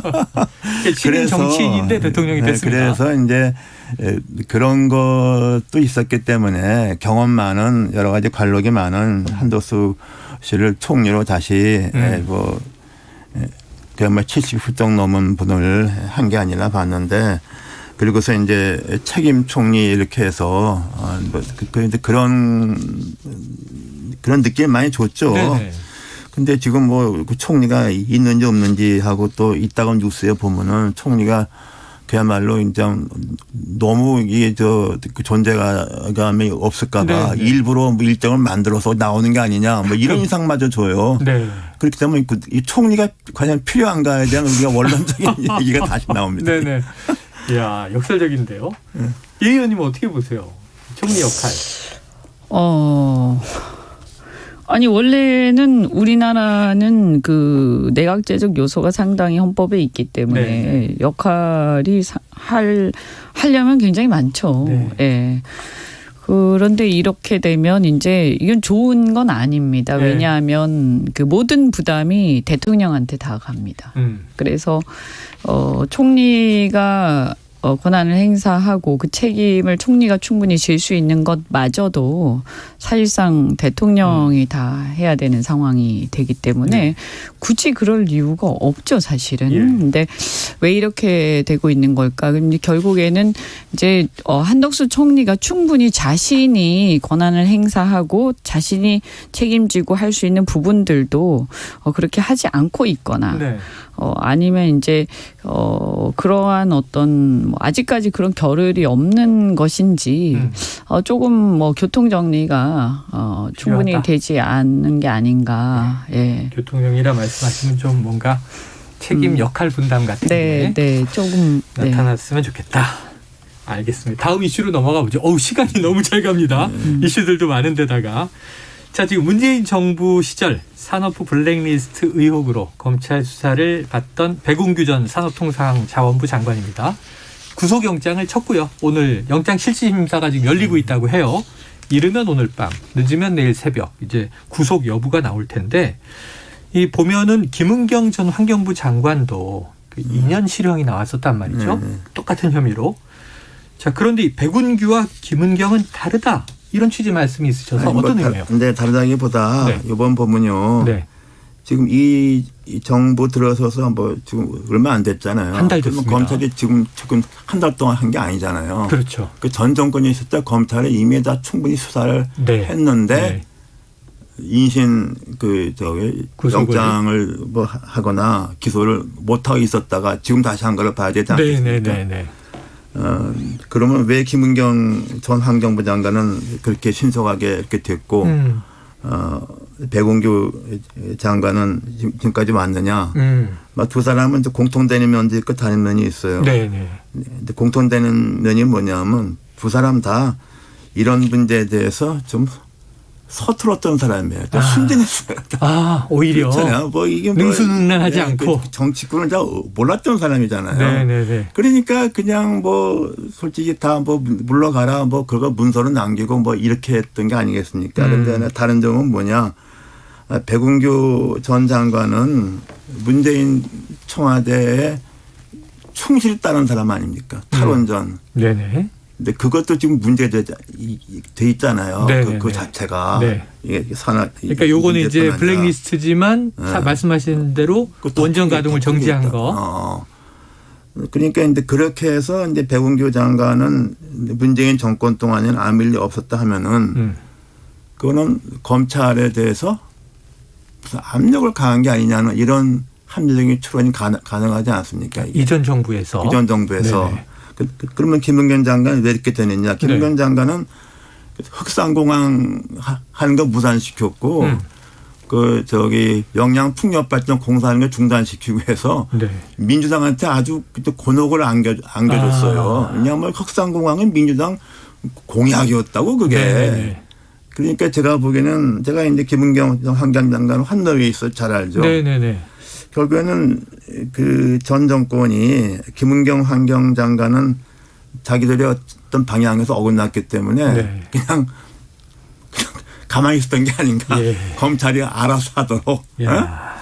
난 좀 그런 또 구분이 되나요? 네, 그런 게 있다고 봐요. 난 그래서 김은경 장관이 나는 좀 굉장히 좀 가슴 아파하죠.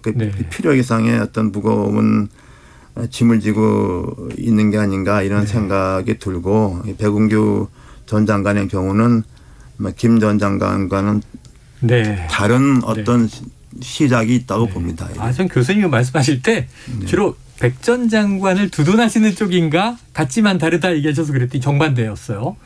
김은경 전 장관은 해당 정부 시절에 이미 실형을 받았어요. 그 두 분의 공통점은 서툴지만 이제 순진했다.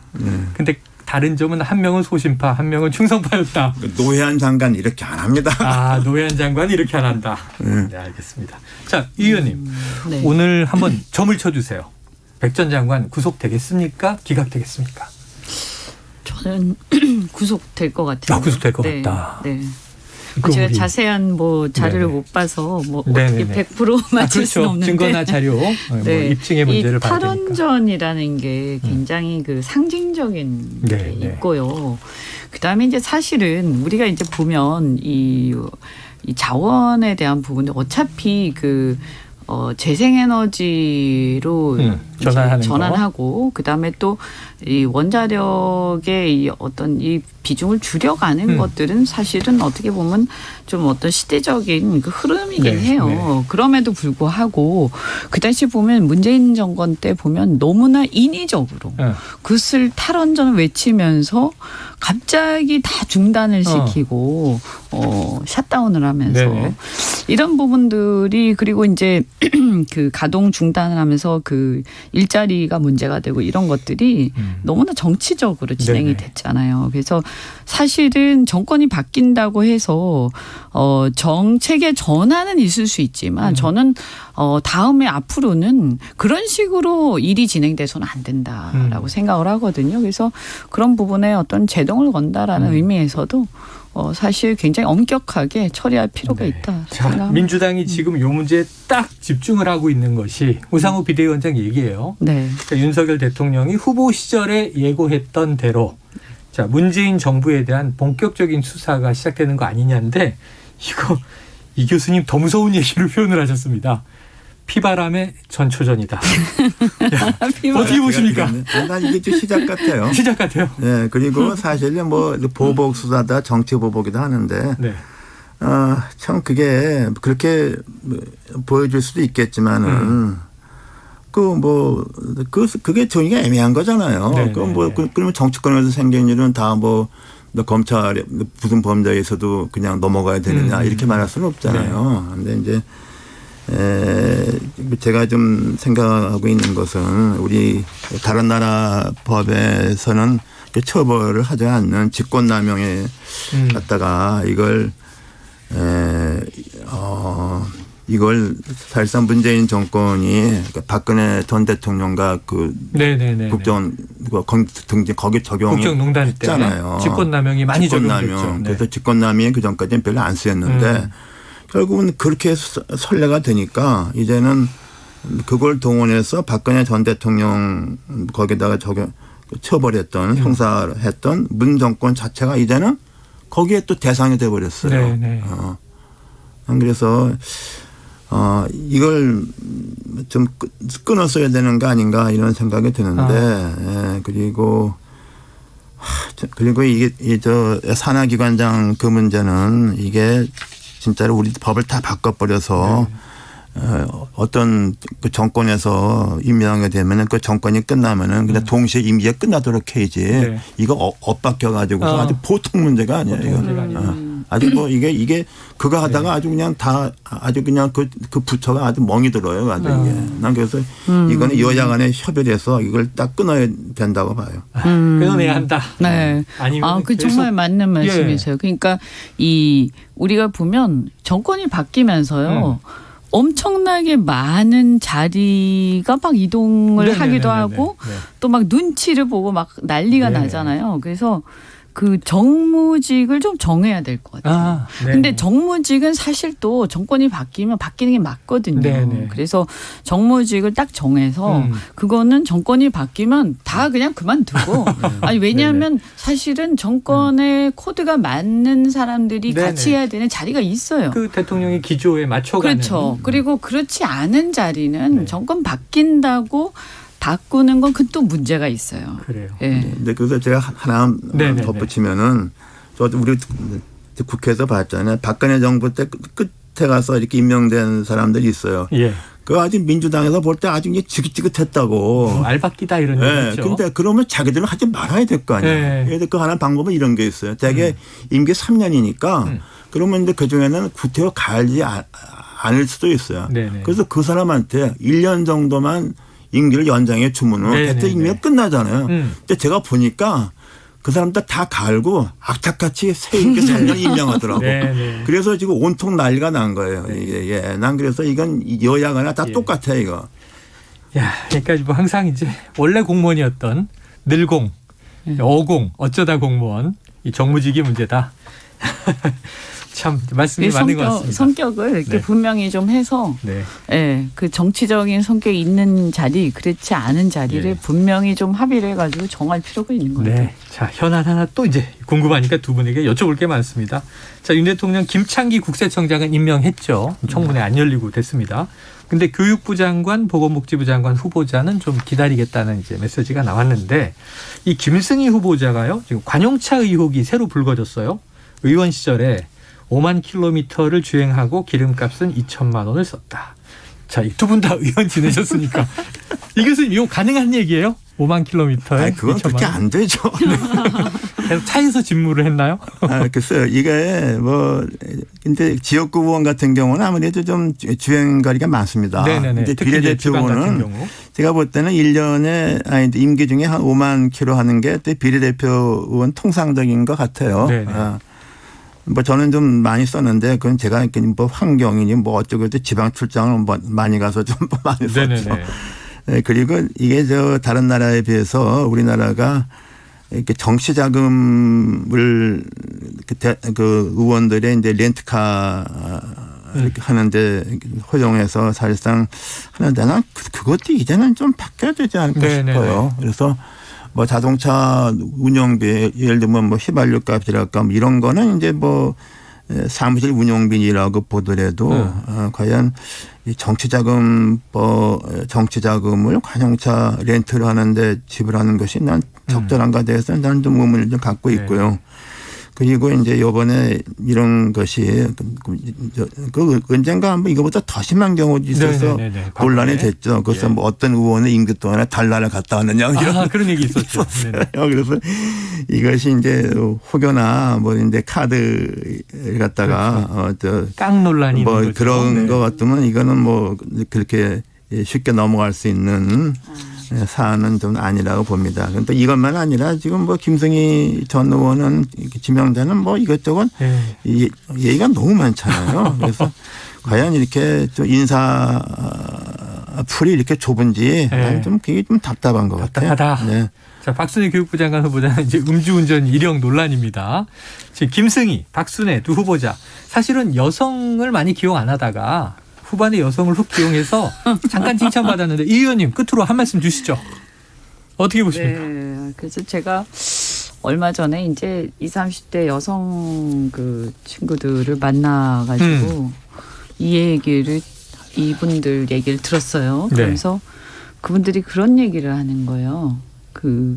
이게 이제 결국에는 이분들이 이제 바지라고 생각한대요. 그래서 그러니까 말하자면 의사결정을 그분들이 안 하는 거 아니에요? 그러는 거예요. 이런 분들을 내세운 걸 보면. 그러니까 너무 막 자괴감이 느껴졌어요. 그러면서 굉장히 우리 당이 20, 30대 여성들한테 이대녀들한테 인기가 없지 않습니까? 근데 이렇게 되면서 더 인기가 떨어지고 있다. 아이고.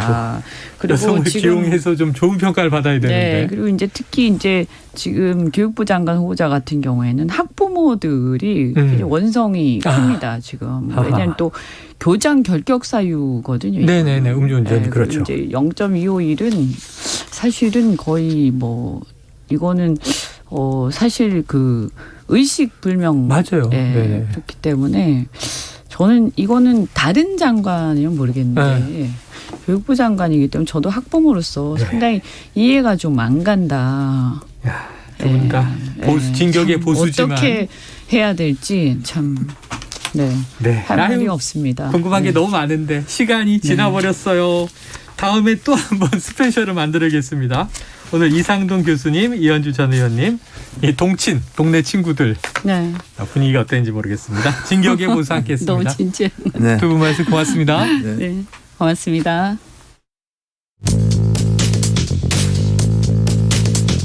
최영일의 시사본부는 여러분과 함께합니다. 짧은 문자 50원, 긴 문자 100원이 드는 샵 9730. 라디오 어플 콩과 유튜브는 무료로 참여하실 수 있습니다.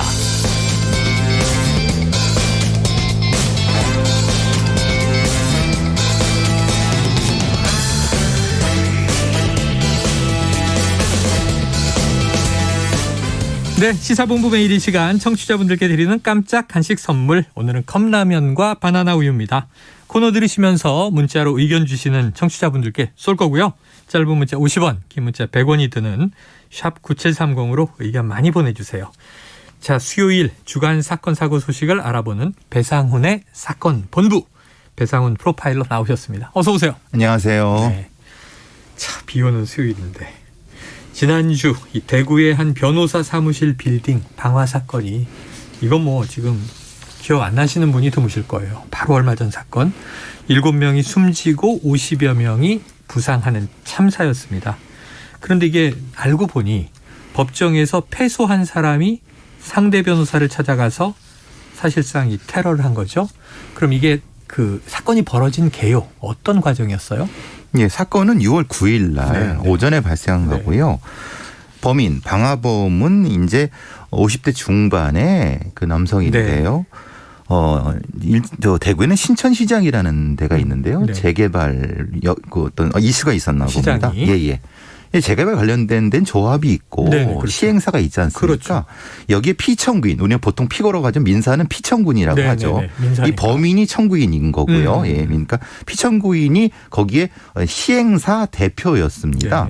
그러니까 쉽게 말하면 민사로 시행사를 고소한 거잖아요. 고소한 거죠. 네네. 왜 고소하게 됐냐면 본인이 거기에 6억 5천만 원을 일종의 투자를 한 겁니다. 투자자예요. 근데 본인은 그 시행사에 관련된 건설사의 직원이었습니다. 아이고. 예. 그러니까 거기가 조금 복잡하네요. 좀 복잡하죠. 네네네. 이전에 이제 그 시행사가 시행을 하게 되면 건설사 여러 해갖고 뭘 하지 않습니까? 네네네. 그런 회사의 직원이었다가 뭔가 이제 거기에 대한 뭐 비전을 보고 투자를 하게 되면서 네네네. 근데 아시다시피 시장 재개발이라는 게 굉장히 늘어질 수도 있고 시간 오래 걸리죠. 굉장히 복잡해질 수도 있고 이권 관계가 복잡하지 않습니까? 그렇죠.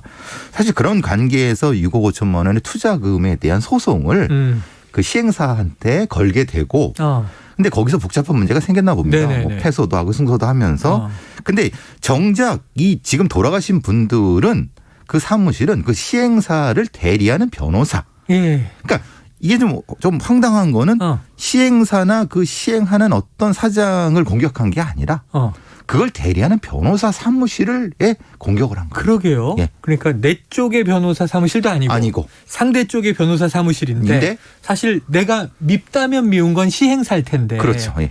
대리한 법률사무소에 그렇죠. 테러를 저질렀다. 예. 야, 그럼 이게 뭐 투자 사건, 투자자가 나 돈 돌려주시오, 투자금 환수하겠소. 근데 못 받아서 소송을 한 거잖아요. 그렇죠. 민간 재개발의 허점 때문에 발생하는 문제입니다. 그러니까 공적 개발이 아니라 민간 재개발 관련된 이슈들이 많습니다.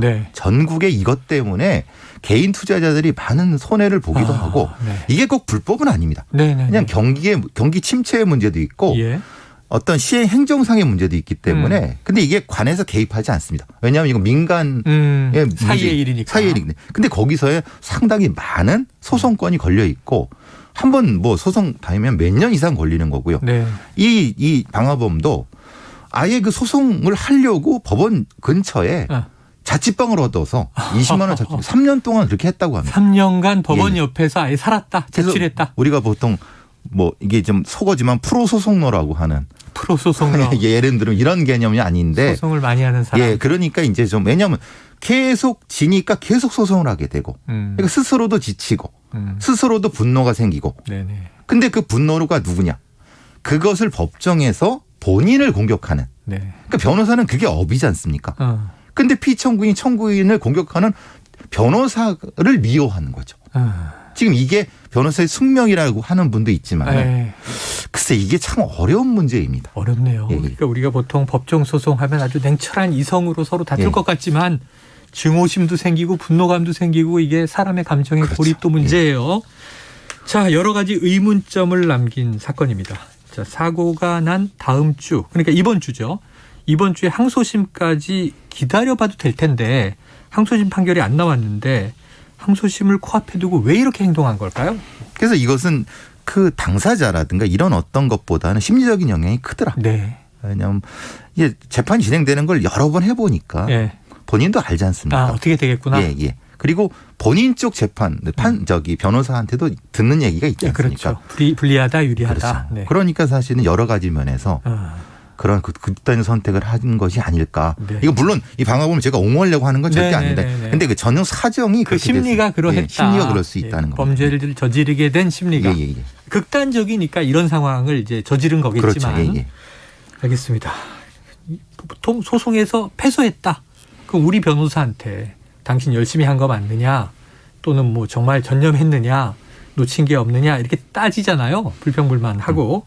그런데 승소한 상대 변호사에게. 이거는 좀 이례적이죠. 아닙니다. 이게 오히려 이게 일반적입니다. 왜냐하면 이게 일반적이에요? 내 변호사가 아무리 좀 무능하고 그래도 오히려 동료 의식을 갖습니다. 아, 우리 편이다. 네, 우리 편. 근데 상대편은 나쁜 편. 그렇죠. 이거는 정과 부정의 문제가 아니라 감정적인 문제이기 때문에 네네. 내 변호사가 못해서 졌는데도 불구하고 실제의 감정은 저 변호사, 상대편 변호사가 악해서 이렇게 감정 상태가 올라가요. 비열한 방법을 썼다든가. 실제로는 그런 건 아니죠. 실제로는 안 그렇죠. 안 그런데 그런 감정을 그러니까 이게 흔히 말하는 법정 심리라고 합니다. 이걸 지금 법정 심리학에서는 아주 여러 번 다룰 수 있는 일반적 상황입니다. 야, 뭐 민형사 소송들이 워낙 많은 시대니까 재판의 시대니까 정말 법정 심리학 이라는 게 있네요. 제 생각과는 좀 많이 다릅니다. 저는 자신의 변호사에게 이제 항의할 것 같았는데 아니다.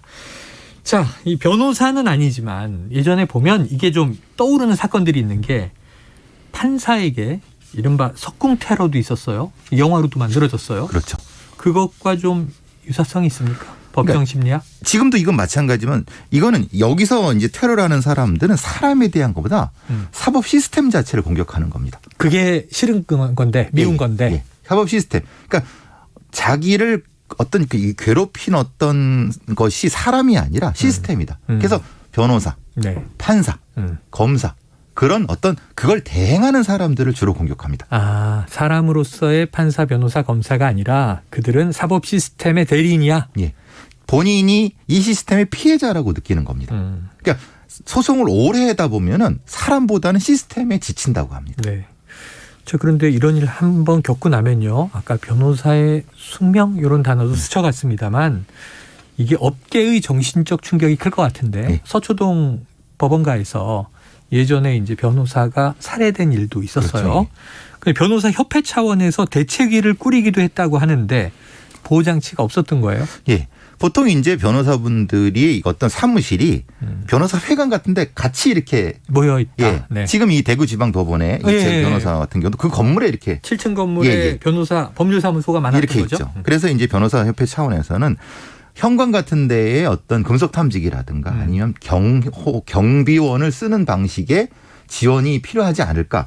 그럼 변호사 협회 차원에서 할 것인가 아니면 법무부에서 할 것이냐. 이런 문제가 될 수 있는 거고 또한 심리적인 지원 같은 경우. 그러니까 이 변호사분들의 심리적 지원 그리고 이렇게 소송에서 진 분들의 그러니까 뭐 어떤 분들의 심리적인 어떤 지원 이 세 가지가 좀 골고루 이루어져야 된다. 한쪽만 편중되면 또 이것도 문제가 될 수 있으니까 이걸 변호사협회에서 제기하고 있는 상황입니다. 제기하고 있다. 유사하게 보면 예전에 정신과 의사에 대한 환자의 맞습니다. 공격이 있었잖아요. 그래서 이제 정신과 병원이 있는 쪽에 좀 경비 강화하자 그렇죠. 이런 얘기가 있었고 좀 보강이 됐는데 같은 맥락이라고 봐야 되겠군요. 그렇죠. 변호사 사무실에 대한 어떤 보호 조치가 필요한 부분이 확실한 것 같습니다. 자, 경찰은 이 사건을 이제 보복 범죄로 보고 수사에 들어갔다고 하는데요. 이번 사건을 포함해서 이게 이제 크게 보면 보복 범죄 유형. 그렇죠. 보복범죄가 지금 증가하고 있다면서? 그렇죠. 2018년도에 267건에서 2020년도에 293건이니까 상당히 많이 늘어나고 있고 특히 이제 데이트 폭력이라든가 아니면 여성과 약자에 대한 지금 이것 같은 경우도 강자가 아니라 변호사 사무실에서 일 보러 온 여직원이나 이런 분들이 당했어요. 네네네. 아주 안타깝죠. 네, 그러니까 네. 이제 약자에 대한 보호 시스템으로서 경찰에선 이런 보복 범죄의 주요이 관심을 갖고 보고 있습니다. 네, 이번은 이제 주로 소송과 얽힌 그런 보복 범죄지만 말씀하신 대로 데이트와 관련된 보복 범죄라든가 다양한 보복 범죄가 있을 수 있는데 증가 추세다. 그만큼 우리가 좀 감정 조절이 이제 좀 쉽지 않은 시대로 흘러가는 건가 하는 우려도 있어요. 자, 이번 사건 하나를 그냥 넘길 게 아니라 안전을 담보하기 위한 대책을 고민해야 할 시발점이 아닐까 싶습니다. 어떤 방법을 좀 제안하고 싶으세요? 법무부 쪽에서는 범죄 예방 그리고 심리적 안정 차원에서 각각의 어떤 대책이 필요할 거라고 종합적인 대책이 접근성이 필요할 거라고 보여집니다. 알겠습니다. 자, 오늘 간식 당첨자는요. 시간 관계상 홈페이지를 통해서 확인하시기 바랍니다. 자, 사건본부 배상훈 프로파일러 고맙습니다. 감사합니다. 예, 최영일의 시사본부 오늘 여기까지고요. 저는 내일 낮 12시 20분 다시 돌아오겠습니다. 오늘도 청취해 주신 여러분 고맙습니다.